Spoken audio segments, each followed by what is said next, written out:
All right, this is Ubaid on behalf of V Electronics, and in this video, we'll be talking about factors that impact consumption based on Keynes theory. Okay, so we know that Keynesian theory, okay, has to do with creating supply using demand. Okay, you don't supply and expect demand to be created somewhere in the economy, like the neoclassical view. Okay, as per Keynes, you have to create that supply using demand, which means demand in the market should be there for the supply to exist. And you supply as per the demand in the market.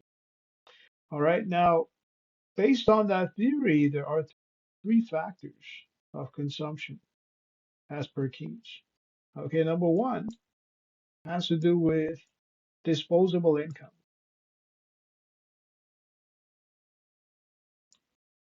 All right. Now, we all make money. Okay. Most of us do. Okay, and some of that money may be employment income. Some of that money could be business income. Okay, regardless of how much money you make and how you get your money.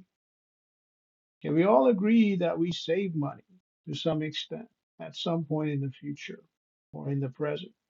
Okay, so many of us save money, and when we do, okay, this is money that we save for unforeseen events. Okay, unexpected events. Okay, things that you do not see in the future. Okay, things that you don't see coming. As a result of which, your disposable income is money that you save or set aside for unforeseen events. Okay, so this is disposable, something that you can dispose.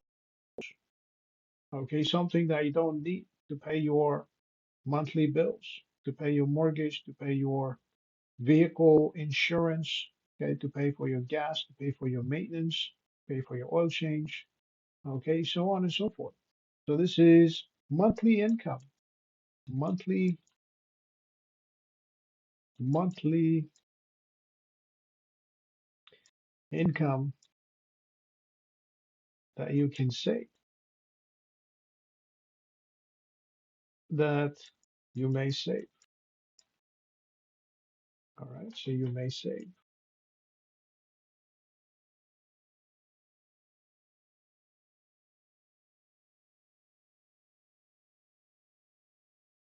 All right, so disposable income, this is monthly income that you may save.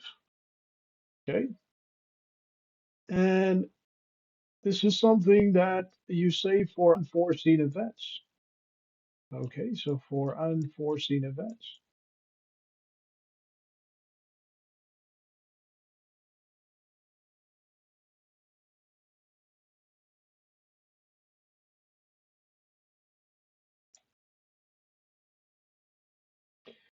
All right, now this is also income that you can spend, okay, on things that you don't really need.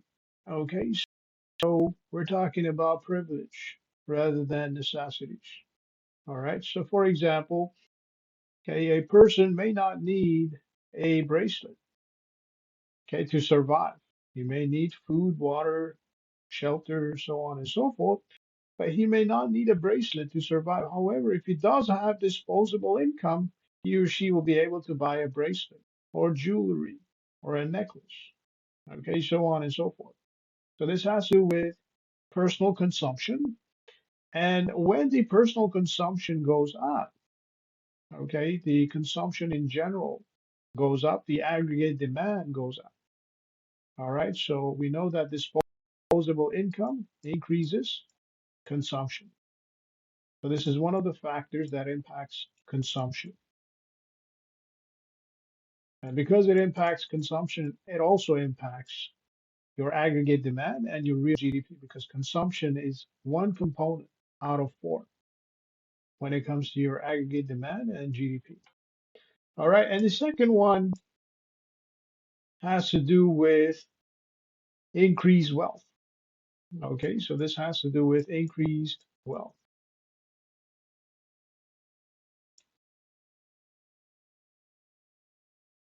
Now, your wealth may go up from capital investments.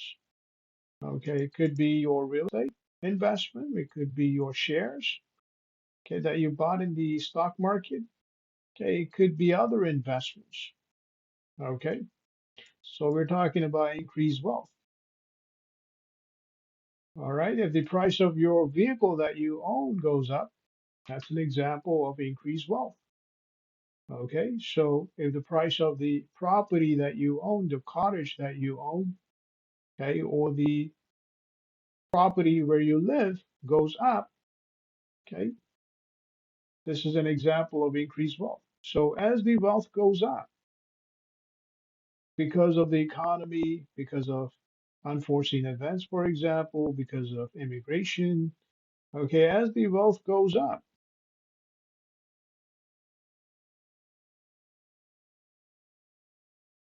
okay, and this has to do with the second component of aggregate demand and real GDP, okay, your consumption will go up.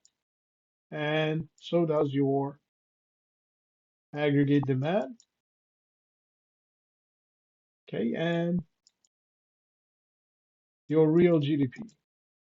So both your real GDP and aggregate demand will go up as the wealth goes up. All right, and the third one over here has to do with forecasting.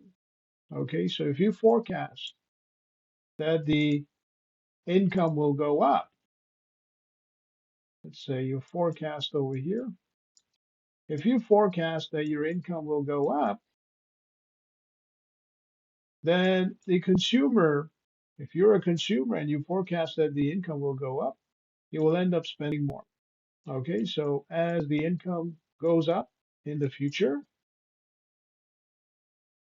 this is in the future,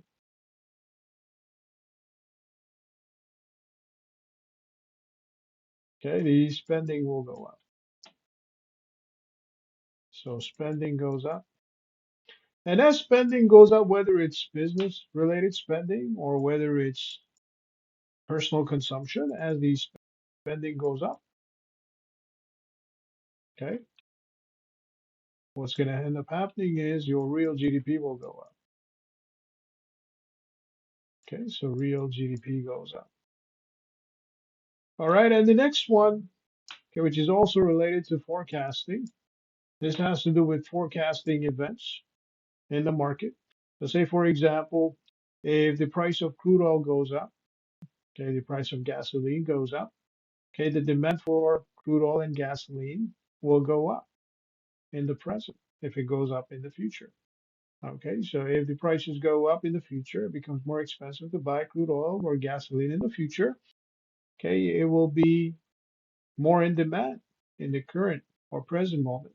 Okay, so as the prices go up in the future, as retail prices of goods and services goes up, okay, as prices go up,